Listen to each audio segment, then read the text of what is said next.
পিরিয়ডের পর অর্থাৎ শরীর খারাপ থেকে ভালো হওয়ার পর স্বামী সহবাস কবে থেকে করতে হয়? বর্তমানে অনেক ফর্সা হওয়ার ক্রিম বের হয়েছে, এগুলো ইউজ করা কি জায়েজ?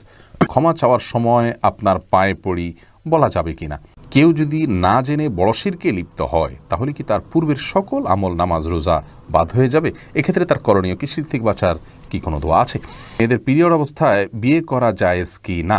নামাজরত অবস্থায় যদি মেয়েদের সাদা স্রাব বের হয় তখন কি ওযু ভেঙে যায়? অনবরত বের হলে করণীয় কি? পরিবারের আর্থিক অবস্থা খারাপ হওয়ার কারণে চলতে পারি না, তাই কারো কাছ থেকে ধারও পাওয়া যায় না, সেক্ষেত্রে আমি 1 লক্ষ টাকা ঋণ আনার পর তাকে সেই টাকার উপর বছরে 2 বার ধান দিতে হয়, এটি কি সুদের কাতারে পড়বে?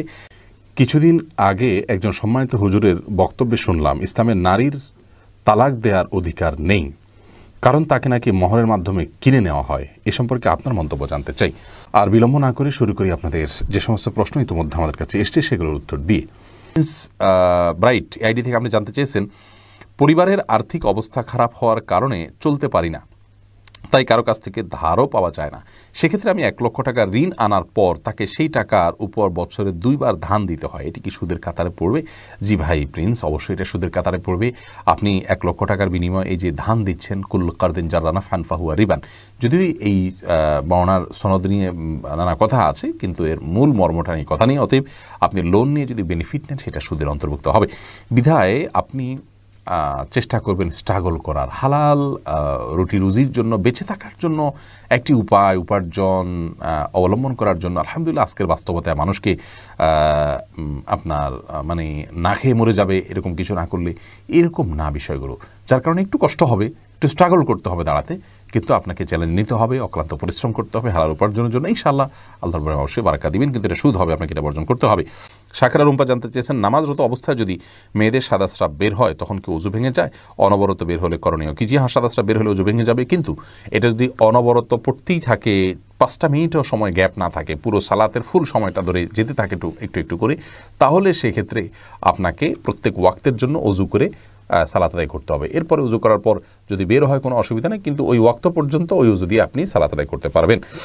এরপর লাতিফা লাইজু আপনি জানতে চেয়েছেন, মেয়েদের পিরিয়ড অবস্থায় বিয়ে করা জায়েজ কি না? বিয়ে হতে পারে, বিয়ে হতে কোনো অসুবিধা নেই পিরিয়ড অবস্থায়, কিন্তু স্বামী সহবাস করা জায়েজ হবে না। বিয়ের আগ্দ অনুষ্ঠানটা হলো ওই সময় কোনো অসুবিধা নেই, কিন্তু সুস্থ হওয়া পর্যন্ত সহবাস করা যাবে না। রাবেয়া বসরি আপনি জানতে চেয়েছেন, কেউ যদি না জেনে বড় শিরকে লিপ্ত হয় তাহলে কি তার পূর্বের সকল আমল নামাজ রোজা বাদ হয়ে যাবে? এক্ষেত্রে তার করণীয় কি? শিরক থেকে বাঁচার কি কোনো দোয়া আছে? বোন রাবেয়া, শিরকে যদি লিপ্ত হন, বড় শিরকে, তাহলে তার পূর্বের সমস্ত আমল বরবাদ হবে। আল্লাহ রাব্বুল আলামিন কোরআনে কারিমে বলেছেন তার রাসূল সাল্লাল্লাহু আলাইহি সাল্লামকে যে ওয়ালাকাদ উহিয়া ইলাইকা ওয়া ইলাল্লাযিনা মিন ক্বাবলিক, হে রাসূল আপনার প্রতি এবং আপনার পূর্বে আগমনকারী সকল নবী রাসূলদের প্রতি ওহী নাযিল করা হয়েছে, লাইন আশরাকতা লা ইয়াহবাতান্না আমালুক, এই মর্মে যে আপনি যদি নিজেও শিরকে লিপ্ত হন আপনার সমস্ত আমল বরবাদ হয়ে যাবে। এই জন্য শিরকে আকবরে লিপ্ত হলে, বড় শিরকে লিপ্ত হলে সমস্ত আমল বরবাদ হয়ে যাবে। তবে শিরকে আকবরে লিপ্ত হয়ে যদি কেউ তওবা করে ফেলেন না বুঝে লিপ্ত হওয়ার কারণে, আশা করা যায় আল্লাহ রাব্বুল আলামিন অবশ্যই ক্ষমা করবেন, আল্লাহ তাআলা ক্ষমা করবেন, ওয়াদা করেছেন, বিধায় ক্ষমা হবে, এতে কোনো সন্দেহ নাই। পূর্বের আমলগুলো নষ্ট হয়ে যাবে কিনা, নাকি রিপ্লেস হবে, নাকি সেগুলো থাকবে তওবা করলে, সে বিষয়টি আসলে কোন আয়াত থেকে আমরা পরিষ্কারভাবে বুঝতে পারি না। তবে আশা রাখতে পারি আল্লাহ রাব্বুল আলামিন তার পূর্বের আমলগুলো যদি সে তওবা করেন জীবদ্দশায়, হয়তো আল্লাহ তাআলা সেগুলো বহাল রাখবেন, বাকি তওবা কবুল হবে, এতে কোনো সন্দেহ নেই।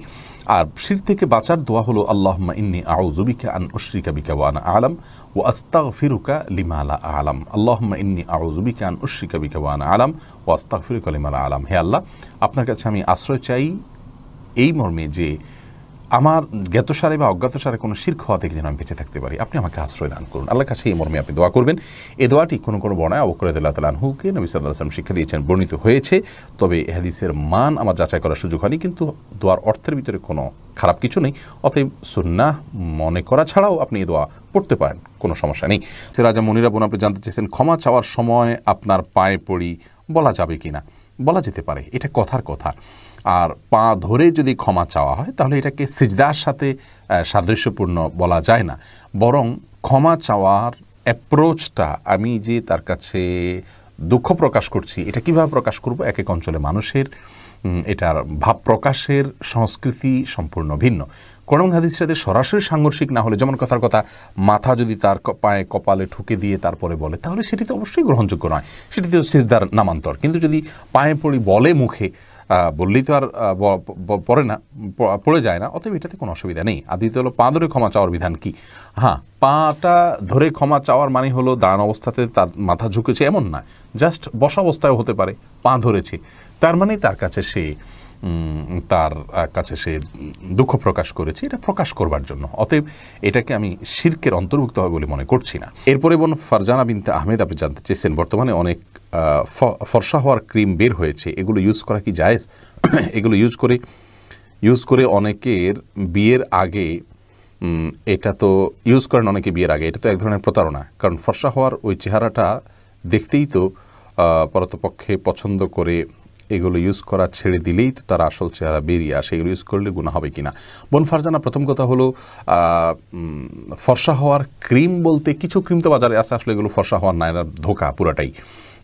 এটাতে যে মানুষ ফর্সা হয়ে যায় এমন নয়। আবার এমনও অনেক ক্রিম রয়েছে যেগুলো ইউজ করলে মানুষ সত্যি কালো মানুষও ফর্সা হয়ে যায়, আর এগুলো ব্যবহার করা উচিত নয়। প্রথম কথা হলো যে লা তাবদীলা লিখালকিল্লাহ, আল্লাহর সৃষ্টিতে মৌলিক পরিবর্তন আনা, এটা ইসলামের শরিয়ার দৃষ্টিকোণ থেকে জায়েজ নয়। এটা হলো আল্লাহ রাব্বুল আলামিনের যে ফয়সালা, আল্লাহর যে কাজা, সেটার প্রতি অসন্তুষ্টির শামিল। অথচ রেদা বিল কাদা এটা ঈমানের গুরুত্বপূর্ণ একটা পার্ট। আল্লাহ রাব্বুল আলামিন আপনার জন্য আমার জন্য যে ফয়সলা করলেন, সেই ফয়সলাকে আমি কতটা মেনে নিলাম, এটা কিন্তু একটা ঈমানের পরীক্ষা।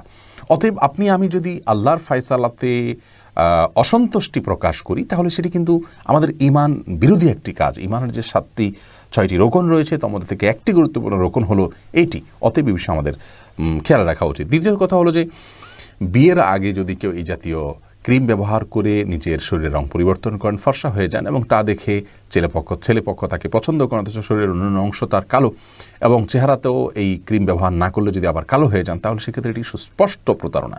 আর রাসূল আকরাম সাল্লাল্লাহু আলাইহি ওয়াসাল্লাম বলেছেন, মান গাশশা ফালাইসা মিন্না, মান গাশশানা ফালাইসা মিন্না, যে ব্যক্তি আমার উম্মতের কোনো সদস্যকে কাউকে প্রতারিত করে ধোঁকা দেয়, সে আমার উম্মত হতে পারে না। অতএব এ ধরনের ফর্সা হওয়ার ক্রিম ব্যবহার করা আমাদের মা বোনদের জন্য কোনো অবস্থাতে জায়েজ নাই, এবং এটি আমাদের পরিহার করা উচিত।